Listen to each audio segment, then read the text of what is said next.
शहरात राहणारा अमोल आणि त्याची पत्नी सायली दोघेही मोठ्या कंपनीत नोकरी करत होते.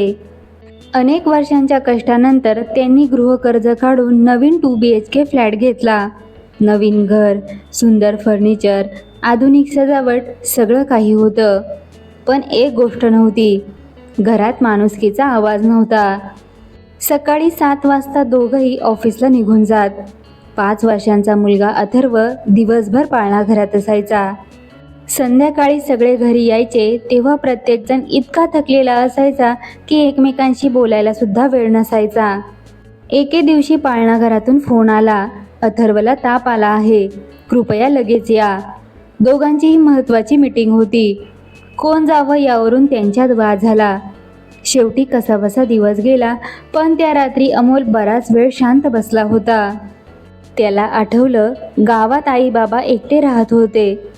कितीतरी वेळा त्यांनी आमच्याकडे या किंवा आम्हाला तुमच्याकडे घेऊन जा असं सांगितलं होतं, पण शहरात त्यांना करमणार नाही या कारणाने तो विषय नेहमी पुढे ढकलला गेला. काही महिन्यांनी अमोलने आई वडिलांना शहरात आणलं. सुरुवातीला सगळ्यांनाच थोडा संकोच वाटला. आईला शहराची सवय नव्हती, बाबांना लिफ्टची भीती वाटायची, तर सायलीलाही सगळं जुळेल का अशी चिंता होती. पण दिवस पुढे सरकत गेले. आजीने अथर्वला रामरक्षा शिकवायला सुरुवात केली. आजोबा त्याला रोज संध्याकाळी बागेत घेऊन जाऊ लागले. घरात रोज दिवा लागायचा, देवाजवळ फुलं यायची आणि दार उघडल्यावर आलात का, हातपाय धुवा, चहा तयार आहे, हा प्रेमाचा आवाज ऐकू यायचा. एक दिवस सायलीने सासूबाईंना म्हटलं, आई तुम्ही आलात आणि घर बदलून गेलं. त्यावर सासूबाई हसत म्हणाल्या, घर आम्ही बदललं नाही ग, आम्ही फक्त घरात माणसं वाढवली. बाबांनीही एक गोष्ट स्पष्ट केली, आम्ही तुमच्यावर उपकार करायला आलो नाही आणि तुम्ही आमच्यावर ओझं टाकलं असंही आम्हाला वाटत नाही. आपण सगळे एकाच घराचे तर आहोत.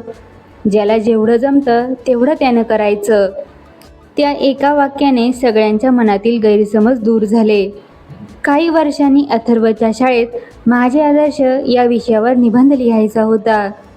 त्याने लिहिलं, माझे हिरो माझे आजोबा आहेत. त्यांनी मला सायकल चालवायला शिकवलं. माझी आजी माझी हिरोईन आहे. तिने मला माणसांवर प्रेम करायला शिकवलं. तो निबंध वाचताना अमोल आणि सायलीच्या डोळ्यात पाणी आलं.